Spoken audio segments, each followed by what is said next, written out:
한 인수해 공장에서 큰 불이 났습니다. 전기 합선으로 추정되는 불이 나 나이지리아 국적 4남매가 숨졌습니다. 많은 비가 내리는 장마철. 이 시기에는 전기로 인한 화재가 자주 발생하는데요. 배전반에 습기가 찰 경우 화재 위험성이 높아지기 때문입니다. 지난 5년간 날씨가 습한 7월과 8월 전국에서 발생한 전기화재 건수는 9,208건으로 5월과 6월에 발생한 전기화재 건수인 6,022건에 비해서 약 53%가 높은 것으로 나타났습니다. 감전사고의 위험도 있어 각별한 주의가 필요한데요. 골치 아픈 누수를 해결하고 예방하는 방법을 소개합니다. 피해 사례를 제보한 주인공을 만나기 위해 찾은 곳은 경기도 고양시에 있는 한 주택. 인사를 할 시간조차 없어 보였는데요. 물이 새 나와가지고 이렇게 안 하면은 계속 물이 나오니까 지금 힘든 상황입니다. 지금 이렇게 지금 곰팡이 물이 나오고 지금 다 녹슨 상황에서 저기서 이제 냄새도 올라오고 이러다 보니까 밖에서 이제 들어올 때 이 냄새 때문에 집에 들어가기도 좀 꺼려지고 지금 그런 상황인 거죠. 6개월 전부터 시작된 누수로 인해 현관 앞은 물바다가 된 상태였는데요. 게다가 곳곳엔 곰팡이가 피어나 악취까지 풍기고 있었습니다. 과연 누수 피해는 어디까지 이어져 있는 걸까요? 집안을 살펴보았지만 육안으로 보기에 딱히 누수로 인해 발생한 흔적은 보이지 않았는데요. 지금 이거 계속 저희가 쉬지 않고 닦아서 그렇지 이렇게 신문지를 다 이렇게 안에 놓으면은 여기 곰팡이가 너무 생기니까 할 수가 없어요. 이렇게 해가지고 숯을 그냥 이렇게 사다 놓고 계속 갖다 놓는 거죠. 제습 효과가 뛰어나다는 숯을 가져가 집안 곳곳에 놓기도 하고 수시로 제습기를 틀어주고 관리를 하고 있다는 집주인. 그럼에도 적정 습도의 범위를 한참 벗어나 있었습니다. 게다가 더 심각한 문제가 있다는데요. 갑자기 파바박 하는 소리가 나더라고요. 그래가지고 이 뭔가에서 떼어보니까 전기가 이제 불꽃이 막 이러면서 이게 지지직거리더라고요. 그때는 정말 너무 놀랐습니다. 이 불꽃 때문에 큰일 나는 거 아닌가. 누수와 전기 화재는 어떤 연관이 있는 걸까요? 전기화재 예방 안전장치를 개발하는 회사를 찾아 누수를 가정한 전기화재 재현 실험을 해보기로 했는데요. 일반적으로 사용되는 콘센트에 일정량의 습기를 가둔 상태로 전원을 켜보기로 했습니다. 전원을 켜자마자 불꽃이 튀는 소리와 함께 불길이 치솟습니다. 이내 콘센트 주변을 태워버리고 맙니다. 여름철에는 습기로 인해서 작은 물기에도 전기화재가 발생할 수가 있습니다. 따라서 멀티탭, 콘센트, 가전제품 등에서 물기가 닿지 않도록 유지하는 것이 중요하며 더 나아가 아크 차단기를 설치하면 화재를 예방할 수 있게 됩니다. 불꽃이 일어나는 현상을 다른 말로 아크라고도 하는데요. 아크를 차단할 수 있는 기계를 활용해 같은 조건에서 실험을 해봤습니다. 전원을 켜도 작은 연기만 피어오를 뿐 불길은 치솟지 않았는데요. 화재를 예방할 수 있는 방법 중 하나랍니다. 실험에서 보신 것처럼 여름철 전기 화재를 예방하기 위해서는 이러한 전기 제품들이 정상적인 환경에서 잘 동작할 수 있도록 관리를 해줘야 하며 전체 전기 화재 원인의 80% 이상을 차지하는 아크, 즉 전기 스파크 사고를 감지하고 전원을 차단하는 아크 차단기를 설치하는 것이 중요합니다. 큰 화재 사고로도 이어질 수 있기 때문에 문제 해결이 시급한 상황인데요. 다음 날 집으로 반가운 손님이 찾아왔습니다. 네, 어서 오세요. 안녕하세요. 네, 안녕하세요. 예. 백발백중 누수의 원인을 귀신같이 잡아낸다는 신명우 씨. 누수 문제를 찾기 위한 첫 번째 단계는요. 저 실제 보일러 압력보단 세게 집어넣어서 좀 미세한 구멍이라도 공기가 빨리 빠져나간다면 그걸 찾기 쉽게 하기 위해서 공기 좀 세게 집어넣고 있는 중이죠. 개별 난방인 경우 누수가 생기면 보일러 배관 문제는 아닌지 살펴볼 필요가 있다는데요. 이렇게 해서 물을 먼저 빼고 공기를 집어넣을 겁니다. 우선 배관 안에 고인물을 완전히 빼낸 후 공기를 주입해 확인하는 방법이 있습니다. 이렇게 압력이 쭉 빠지지 않습니까? 난방 쪽에 문제가 있는 건 확실해요. 공기가 새면은 그쪽 물이 새니까 그런 식으로 판단하는 겁니다. 그래서 현재 지금 압력이 분명히 빠지기 때문에 누수 탐지를 진행할 겁니다. 공기를 사용해 압력 검사를 실행했을 때 공기압이 셀 경우 누수가 발생하는 구멍이 있다는 건데요. 원인은 찾은 것 같은데 지금 바닥에서 뭐 하시는 거예요? 뭐 쉽게 얘기하면 청진기. 그 기계로 바람 새는 소리를 찾는 거예요. 누수를 소리로 찾는다고요? 바닥을 세심하게 짚어가며 소리를 듣고 누수 지점을 찾아야만 문제를 해결할 수 있다는데요. 간단하게 비교하자면 풍선에서 바늘 구멍 났을 때 슉 하고 빠져나가는 소리. 그런 소리가 납니다.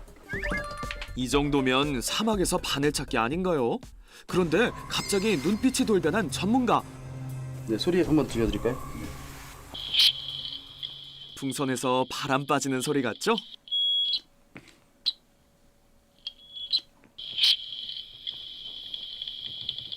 아, 그럼 거기가 지금 문제가 있는 곳이에요? 예, 지금 이 분배기 쪽에 문제가 있는 것 같아요. 바닥도 전부 다 물이 있을 거라 생각이 들어요. 아, 장판 아래까지 물이 고여 있습니다. 이번 본드 다 떨어졌네. 생각보다 더 심각한 상태였는데요. 원인은 이 분배기 쪽에서 원인이고요. 네. 여기까지도 지금 다 물이 침범을 했어요. 어이구. 여기서부터 저기까지 다. 그래서 현관으로 지금 물이 빠지는 것 같아요. 그러니까 온 바닥이 그냥 다 물이고. 네. 분배기에서 누수가 시작돼 안방에서 작은 방 그리고 현관까지 흘러버린 건데요. 누수 탐지가 더 제일 중요한 거죠. 정확한 위치 찾는 게 또 중요하고 혹시나 아닌 곳을 또 팔 수도 있거든요. 누수가 시작된 건 작은 노후 부품 하나 때문이었습니다. 노후 부품을 교체할 때도 누수가 다시 일어나지 않으려면 꼭 신경 써야 할 것이 있다는데요. 테이프론 테이프라고 부르는데 이게 나사산에 있는 제품들을 한 두세 바퀴 감고 체결을 해놨던 거예요. 수도꼭지를. 근데 이게 벽 안에서 물이 새버리니 모르고 있다 또 아랫집 물 샜다고 연락 오고. 네, 결국의 원인은 이거 100원짜리 하나 잘못 감아서 감을 때도 시계 방향으로 하나, 테프론 테이프를 시계 방향으로 돌리는 이유가 뭘까요? 그리고 시계 방향으로 감아야지 같이 돌면서 테이프가 안 풀리겠죠. 반대로 감아버리면 감으면서 풀려버리고. 배관을 합칠 때 사용되는 테프론 테이프. 대충 감게 되면 누수의 원인이 될 수도 있답니다. 15번가량 테프론 테이프를 꼼꼼하게 감아준 뒤 교체를 해주는데요. 돌다리도 두드려보고 건너란 말이 있죠. 부품 교체 후 테스트는 필수랍니다.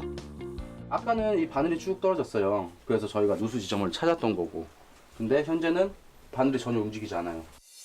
드디어 누수 문제가 해결됐습니다. 수리도 잘 됐고 다른 곳에 물 새는 건 없다. 덕분에 그냥 편안하게 잘 수 있겠네요. 감사합니다. 예, 그럼 저희 마무리 짓겠습니다. 네, 감사합니다. 예.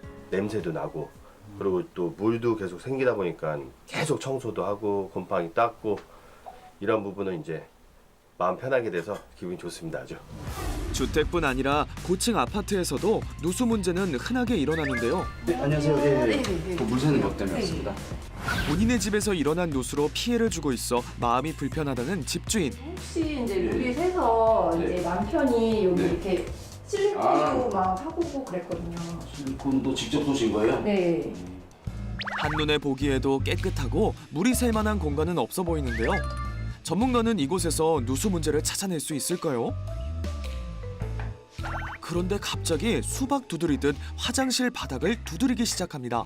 지금 타일 같은 경우는 이제 뚫어보는 게 물이 지속적으로 스미게 되면 타일이 들떠요. 그래서 비는 소리가 나거든요. 근데 현재 지금 보시면 이런 데는 그나마 괜찮은데 여기 이런 부분 확실히 지금 들떠 있는 상태예요.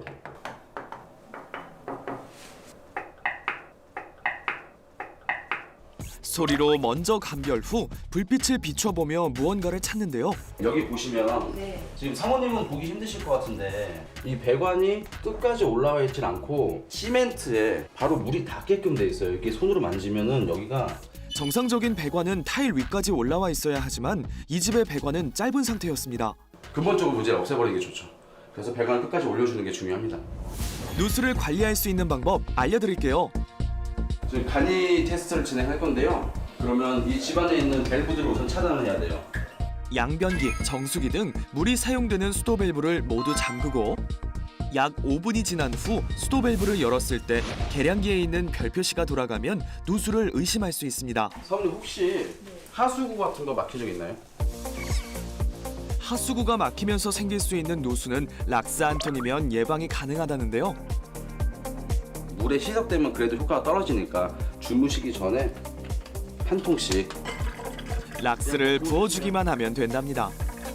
한 달에 한 번, 뭐 길게는 3개월에 한 번 정도 부어주시면은 뭐 하수구 막히는 데 있어가지고는 좀 더 예방할 수 있겠다. 수도세가 많이 나온다면 계량기의 별 표시를 확인해 보시고 락스를 활용해서 하수구를 청결하게 관리해 보세요. 하지만 누수가 일어났다면 더 큰 피해로 번지지 않도록 전문가의 힘을 빌리는 것이 중요합니다. 사모님 여기 좀 와서 보세요. 이런 경우에는 이쪽으로 계속 물이 침투를 해가지고 지금 물이 흥건하듯이 아래층으로 흐를 수 있는 충분한 조건이 돼요. 위층에서 일어난 누수는 아래층의 벽, 가구, 가전까지 망가뜨릴 수 있는 데다가 천장 배선에 물이 들어가게 되면 화재로 이어질 수도 있다는데요. 배관을 올려드릴 거예요. 여기까지. 이걸 유가라고 부르는데 이걸 다시 얹혀서 뭐 물이 시멘트에 직접 닿지 않게 이렇게 공사하고 나시면은 절대 앞으로 물 셀 일은 없을 겁니다. 누수로 인한 2차 피해를 막기 위해선 서둘러 시공을 해야 하는데요. 첫 번째 과정은 방수액을 골고루 꼼꼼하게 발라주는 작업으로 시작됩니다. 이런 크랙 가는 부분 있지 않습니까? 네네. 이런 데다 꼼꼼하게 우선 발라주고 그 다음에 시멘트와 함께 방수가 또 진행됩니다. 시멘트를 부어주는 2차 방수 작업에 들어가는데요. 이때 누수의 원인이 될 만한 주요 부분을 꼼꼼하게 확인해가며 시공하는 것이 중요하답니다. 이제 누수 걱정은 끝! 장마철도 두렵지 않겠어요. 다른 업체에서 오셨을 때는 이 타일이나 뭐 이런 쪽을 아무리 하셔도 못 찾아내셨거든요. 근데 여기서 오셔서 한 번에 찾아주시니까 너무 감사하네요. 저희 일이 또 지역사회, 지역 동네 일이라고 생각해요. 그래서 그 동네에서 못나지 않은 업체가 되고 싶고 신뢰가 가는 누수 업체가 되길 바라는 거고 어디 가서 욕먹지 않는 그런 업체가 되길 바라는 겁니다. 누수가 일어나면 단시간에 큰 피해를 입게 되죠. 작은 것에 신경 쓰며 누수를 예방하고 편안한 여름을 나시길 바랄게요.